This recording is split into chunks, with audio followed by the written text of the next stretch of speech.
The dream of many misunderstood meanings. This dream is about a prince who is sent for training to use skill and stamina to protect himself and those he will be responsible for. The whole story relates to the desert. He comes to a small settlement and finds a type of martial arts person who lives in a trailer with an assistant. The training begins after a woman arrives and becomes like a mentor or advisor to the prince. The martial arts trainer throws out two toy lightsabers and says, "We'll be using these to practice before the real swords are utilized later on." Over time, the woman gives him insight as to what's happening around them and what will happen in the future. During the training, the woman is set on fire by Islamic jihadists who see her, perhaps for something like not having a veil on her head. As she is consumed by the flames, she has peace of whatever happens to her. The group rescues her and wraps her wounds in white sheets. We leave her in bed and soak the sheets in a type of oil to help the pain. A few days pass and somehow we accidentally threw water on her and she's screaming. We thought in pain. She pulls away the wraps and her entire face and body are unburned. She says to everyone, "I prayed and accepted what happened to me and Jesus gave me peace. He healed my wounds." It wasn't clear why this happened, but it does have to do with how the Islamic faith treats women in general. A few days after this, the prince and his friends go out one night. They go to an old warehouse in the settlement and start looking around.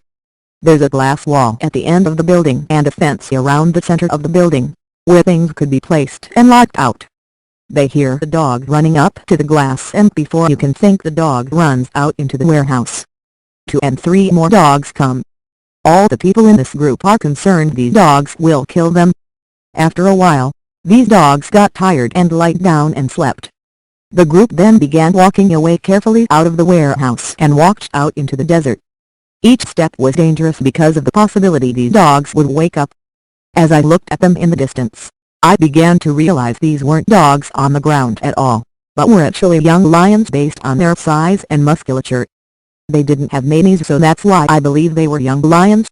We see them in the distance and young lions are lying all over the desert, asleep.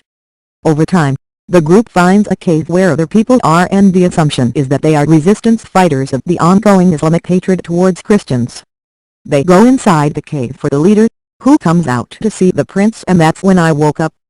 2 of the resistance fighters I recognized from action movies. One was the actor who played in the 1981 movie Death Hunt. He was a trekker who helped Lee Marvin find Charles Bronson. The other actor was John Rhys Davies, or Solid from the Indiana Jones and the Raiders of the Lost Ark movie. Another dream that happened within this dream is that I had gone to the local post office to try getting my mail from the post office box, but the postal worker's door to get and out of the back receiving area is actually part of the boxes themselves, and I couldn't open mine to get out the mail. Eventually, I do get the mail out and get the items I was expecting. I don't know what the significance is of this part of the dream, but maybe it means that the postal service might be discontinued with everyone going to electronic banking and private carriers to ship things to people's houses now.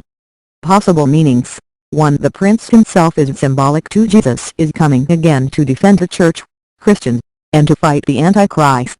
Another reference to the prince could be us, the Christian, the believer themselves, who must be prepared in spirit and physical stamina to battle the evil that is ever growing. We are the lights of this world, we must shine for what is right. To fighting with the lightsabers. This is symbolic because the Bible says we will fight at the Battle of Armageddon with horses and swords against the Antichrist and Satan's forces. These were mostly the Chinese and the Russians themselves. Of course they'll have modern weapons, but we know when Jesus comes to fight, he will be on a white horse. This means those swords will be symbolic of something else. With technology today, those toy lightsabers could mean that we'll be fighting with something like a lightsaber that God will supply us. 3. The woman giving insights of what is happening and what will happen in the future means exactly what Jesus did when he came the first time. He warned of the coming tribulation and how Christians would be beheaded, tortured, hated, and killed for his name's sake. For the woman being set on fire, to me, means a symbolic reference to my own sister being burned to death. Maybe how this woman reacted to the fire is how my sister did.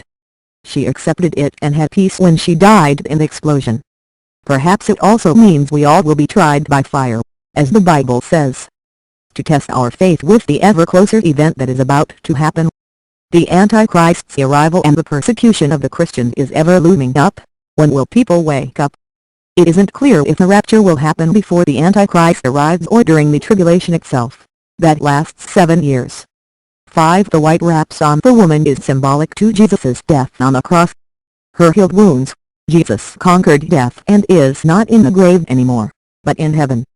The water being splashed on the woman means a symbolic reference to Jesus washing away the sins of the world. John the Baptist washed all in the river, to cleanse their sins. It too was symbolic of what Jesus would do on the cross for all mankind. 6. The dogs or young lions seen everywhere represents Satan's demons, who roam about, tempting, seeking whom they may devour, and causing evil everywhere in the world. More important is the reality that his forces are growing larger and larger. His strength is gaining power to destroy Christianity.